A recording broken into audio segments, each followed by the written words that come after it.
Welcome to Quays TV News. Coming up on today's show, we visit a family whose 2-year-old son is terminally ill with Krabbe disease. We also speak to actor Will Rush, who handed out food and clothing to the homeless of Greater Manchester yesterday. And we give you the lowdown on exactly how cheap your Christmas dinner could be this year.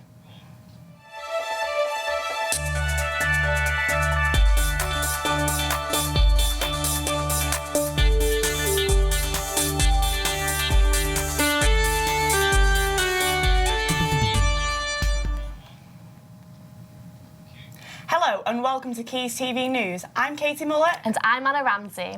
We have some breaking news that a man has been threatened with a gun in a car theft in the Rusholme area. The victim said 3 masked men got into his car and held him at gunpoint. The man escaped unharmed. It's been revealed today that the University of Manchester is in the top 5 in the country for research. It has also emerged that police have already arrested a total of 117 people for drink driving over the festive period after launching their None for the Road campaign. They have revealed that over 3,000 people have been breathalyzed so far. Krabbe disease is a rare disorder that affects 1 in 100,000 babies in the UK, most of which do not live past the age of 2. Baby Anthony is one of those sufferers. Ellie Robinson reports. We were told at the hospital what would happen. I came home, made a purpose effort, trying my hardest to make him smile, just to prove them wrong.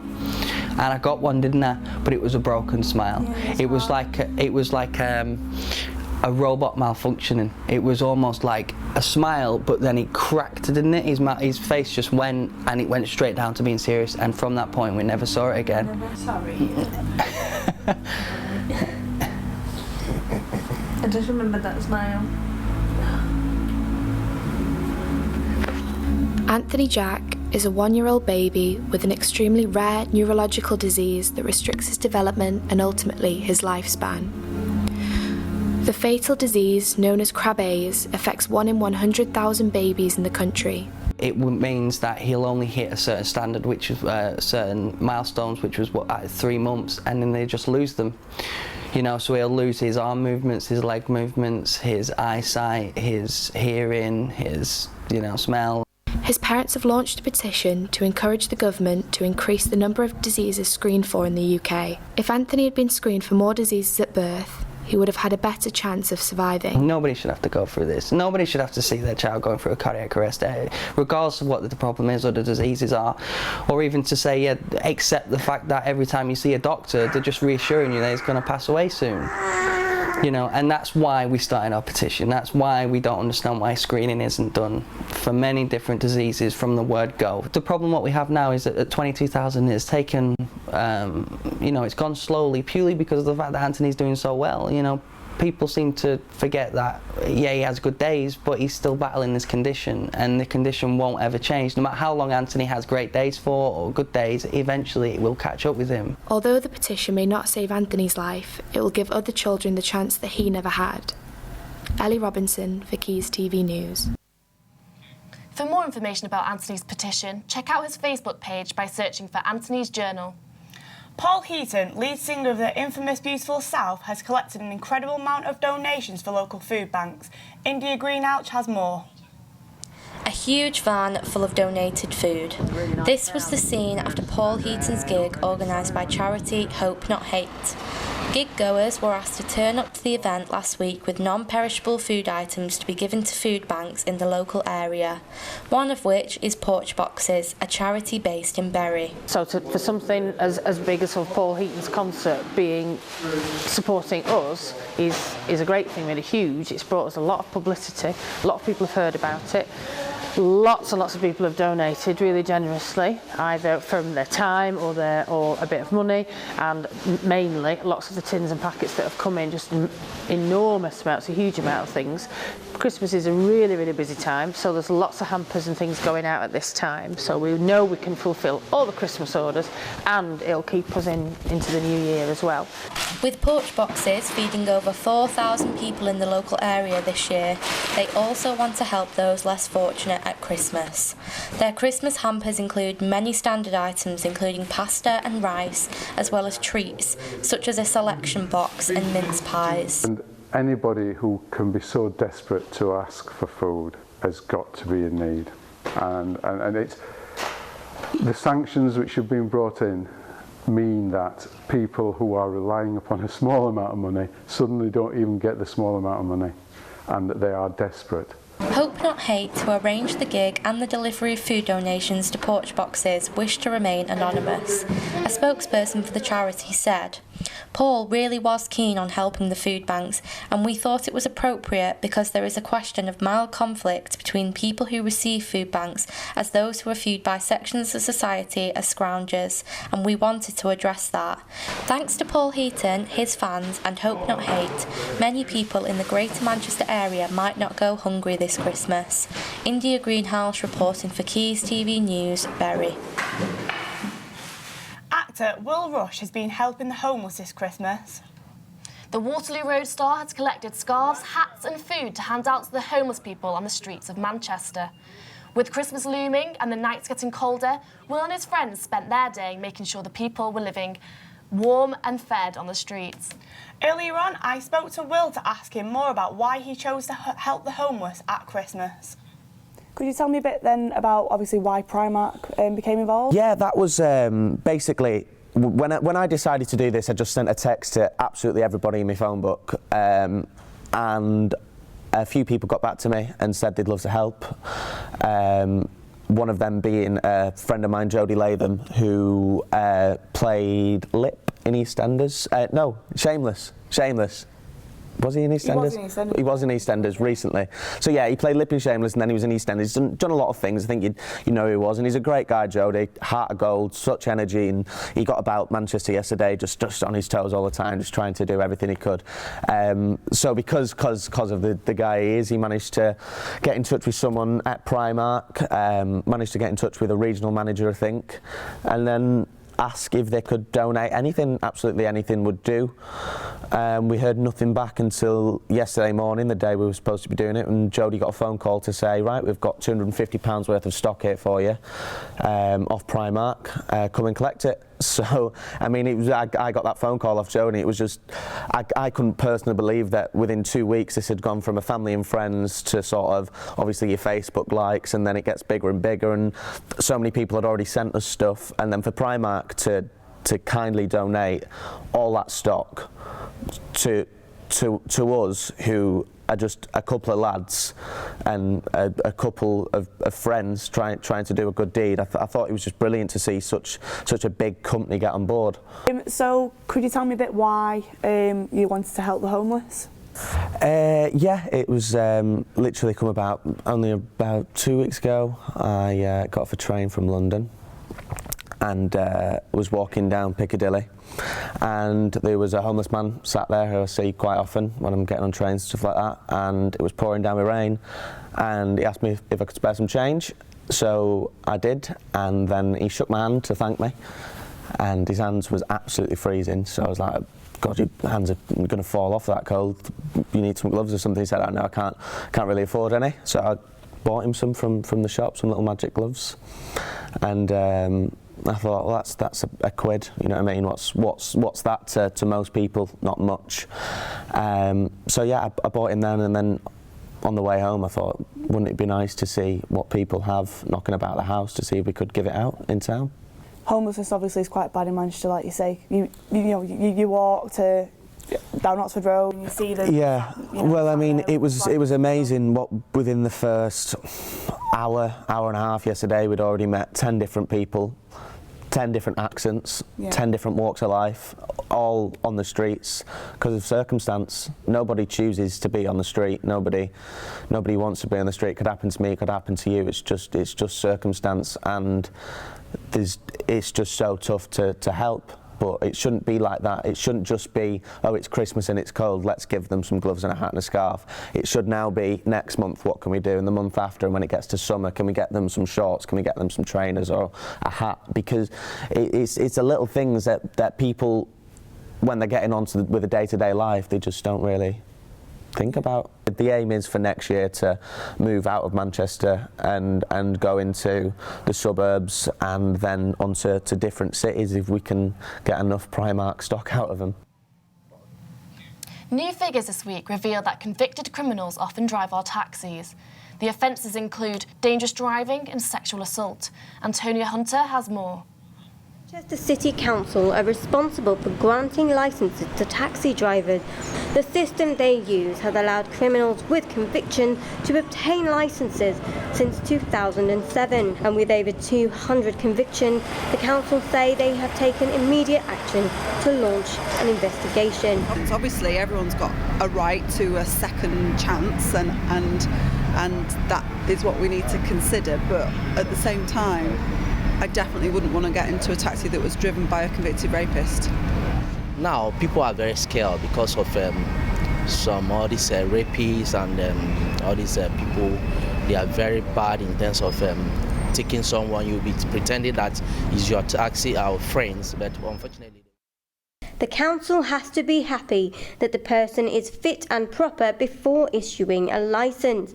At the end of the day, if a conviction is on your record, you won't get a licence, says Paul Brent from the National Taxi Association.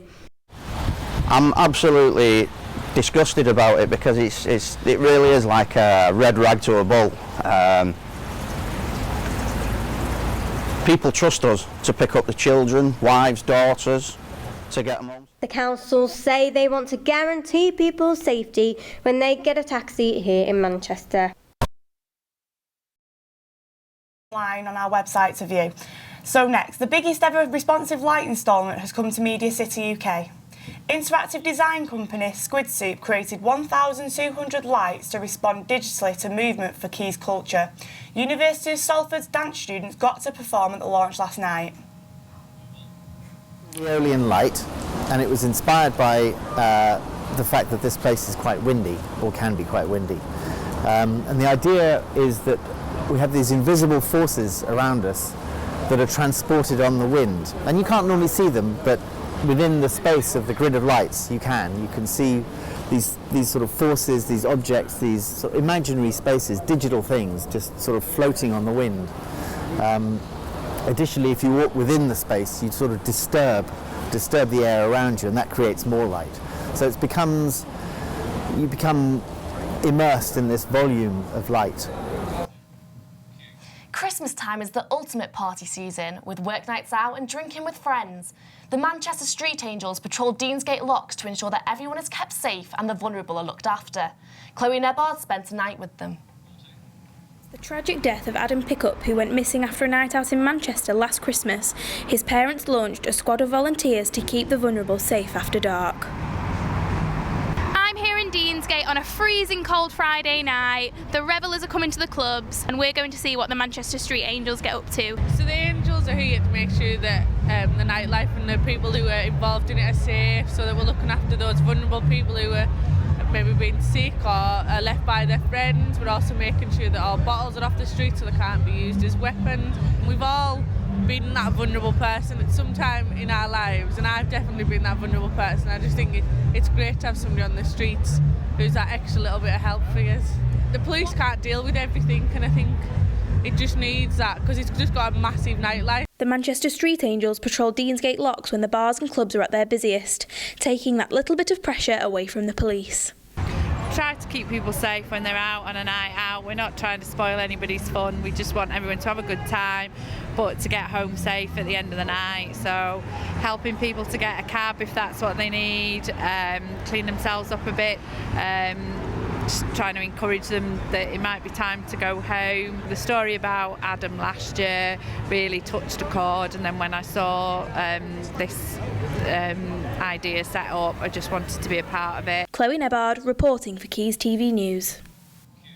Manchester's Christmas shoplifting hotspots have been revealed this week. The pharmaceutical branch of Boots topped the list, followed by Primark and Tesco supermarkets being some of most common places that thefts have been taking place this year. We spoke to shoppers outside Primark to get their response on the figures. There are security, of course, and CCTV, but because it's a very big store, so probably people can get away with it. So maybe the thing that I can suggest is to put more, not more security, but like, you know, that thing that beeps when you get out. Maybe that's the way to prevent a little bit, you know. I haven't seen one security guy in there when I've been walking through. There's nobody wandering around at all. And if they have been voted number one, then it's their responsibility, duty of care for the customers to actually put things in place to stop it. New research has revealed that North West residents trust small businesses much more than business giants. Armin Hatchmarian has more. The latest YouGov survey has revealed that 81% of people in the North West trust local businesses, compared with just half who trust businesses overall. We visited Salford Shopping City to see how the consumers felt about local businesses. At times you have to think about the past. Say they have been there when the big stores were not there. So not because the big stores are around now, we should abandon them completely. No, it's not fair. So at times, just give them the opportunity to get what they deserve. And I think local businesses are just like, it's nicer because you feel like you're helping somebody when you go in. You don't feel like you're just giving money to a big company. You feel like you're actually helping a person, like by going into a local business. Salford-based business owner Graham Jones tells us why customers are more likely to trust a local company. Customers feel as if they actually know you rather than they're dealing with a remote organisation that's miles away and doesn't really care about you. They can't have easy access to national businesses, whereas with local businesses, the customers tend to feel that they can just walk in. They're very set in their ways in the North West, and we're not very trusting of London, and national businesses tend to be seen as emanating from London. It seems as though loyalty is the key to business success in the North West. This has been Armin for Quays News. Now, when most people go to see a play at this time of year, you'd expect it to be either a nativity or a pantomime. Oh, no you don't! Very good. Our reporter, Will Moorcroft, has been to a rather different type of production. December 1914. It's Christmas Eve and singing can be heard over no man's land. It is the start of the Christmas truce between English and German forces, and an event that 100 years later has become the inspiration for a play. All Is Calm tells the story of how football helped provide a solace for both soldiers on the front line and the people at home, but it has also been a good medium to help engage people. A lot of young audiences who we work with, you need to get a hook in with them, so football, I think, particularly for lads, I think, really interests them.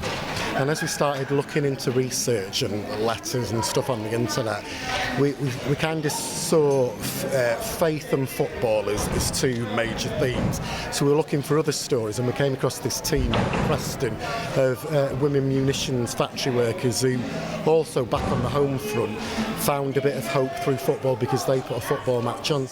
The play provided the audience with a mix of comedy and emotion over 90 minutes, while still conveying a clear message about how people coped during the war that was meant to be over by Christmas. I think he's asking if you know Silent Night. Do I know it? Of course I know it. Of course I know it, you silly German. It's our song. It was composed by a German. It was terrific. I didn't really know what to expect, but it was really well presented and quite moving. So very moving, very poignant. Yeah, you can just look back, you can go back to the time, more or less takes you back there, to the time, doesn't it? So it was good. For those who missed Sunday's performance, there won't be an opportunity to see it again this year, but after the showings, Matt is confident his production can go further. Next year, or perhaps the year after, we'd love to take it to London Imperial War Museum as well. Will Moorcroft, Quays News from the Imperial War Museum. Now let's go over to Amy, who's looking incredibly festive over there. Amy, is that Santa or Gandalf? Well, I hope it's Santa, Anna. I have my Christmas jumper on. I'm even wearing the Quays colours, but I honestly did that by accident. We have lots of festive themed stories for you today, including this piece on Manchester's Winter Wonderland. The biggest indoor Christmas theme park opened last weekend at Event City in Manchester. Anna Ramsey has more.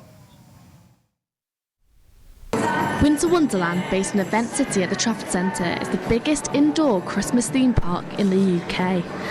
The multi-million-pound family attraction boasts 8,000 square metres of Yuletide entertainment, all under one roof. Winter Wonderland at Event City in Manchester, and there's something for everyone to do here. So if you're with your family, you can either go on the rides, you can eat the delicious food on the stalls, or you can watch a really entertaining show. I spoke to founder Tammy Silcock, who first came up with the idea 18 months ago while shopping at the Trafford Centre next door. There's not that many places to go at Christmas, and people expect value for money these days, so I thought if you could do something where you can take the children and they can go in anything they wanted to go on without keep asking for money, and then you can also take them to the circus and to see the city show, I thought it would be quite a good concept. And we have 3 fantastic indoor roller coaster rides. We've got lots of fantastic kiddie rides, as well as the older kids rides and the adult rides, and we've got stalls, and we've got our own little German bar going on here for the adults that are getting a bit too stressed with the kids, going a bit manic on them. Lots of food and drink, and the bonus here as well, if people want to bring their own food and drink, they can. For more information and ticket prices, visit winterwonderlandmanchester.com. Anna Ramsey, Quays News. We've been asking you on Twitter to send us in pictures of your house's Christmas lights. We've had some amazing responses, but our best one by far comes from Amy Louise Vokes, whose house is covered in Christmas lights. We wouldn't be surprised if you could see this in China. Even more impressive, the Vokes family have set up a Just Giving page to raise money for the NSPCC. Thank you, Amy Louise, for sending that one in. Manchester is renowned for decorating its city centre with Christmas lights, but one individual has created his own special display at his home in Newton Heath. Mr Cooper started the display 28 years ago and has since placed an additional 2,000 bulbs outside his home for onlookers to enjoy. He also has a letterbox where passers-by can write to Santa, and Mr Cooper often responds to these letters. The contents of his donations box also go to charity. Christmas is one of the most expensive times of the year, with households spending on average £820 over the Christmas period. Pretty expensive, don't you think? We asked you how much you think is the average amount on a Christmas meal for 8 people. Hayley Windrum said, 50 quid if you're looking to get stuffed, #Thriftless meal. And Harry Gorse thinks that it would cost 120 quid for, as he puts it, a right nice one. Luke Smith and I went out of the studio on a very festive quest to find out for ourselves. A big part of Christmas is the all-important Christmas dinner. On average, a household will spend £31.08 on the main course alone. For the first time since 2006, food costs have come down, meaning you can afford a few extra Yorkshire puds. Morrison's, amongst other supermarkets, have been offering special festive deals to help keep the cost down.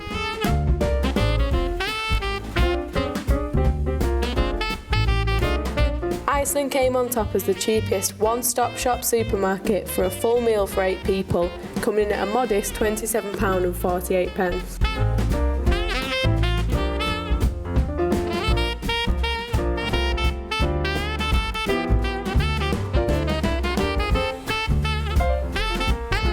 That wasn't good enough for us though.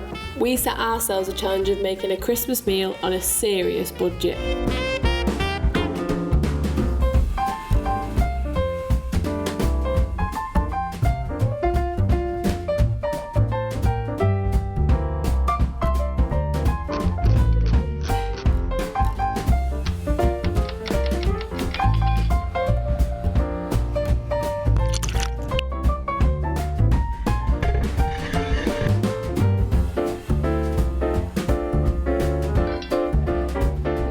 Buying the perfect, affordable Christmas dinner is easier than ever for shoppers now. With the invention of online and discount stores such as Aldi in Iceland, we set ourselves a challenge of making all this for just £10, and by using those stores and finding the best deals, we did exactly that. Have yourself a very merry Thriftmas. That's all from me. Back to you guys. Thanks a lot, Amy. And we love your Christmas jumper. As we all know, the weather outside is frightful. Here is Alicia with the weather.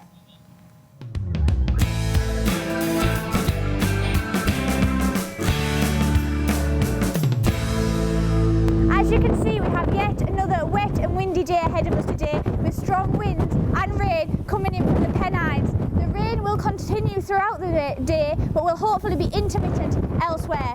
Looking ahead to tonight, the wind and rain will hopefully ease off in the south, leaving heavy downpours and strong winds in the north. As for tomorrow, we're in for yet another damp and dreary day. Hopefully it's going to be a lot less milder and a lot less wind.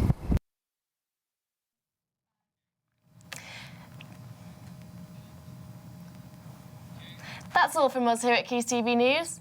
Don't forget to follow us on Twitter at Quays News on Facebook, and you can get up to date with all the latest things. I've been Katie. And I've been Anna. Thank you very much. Bye.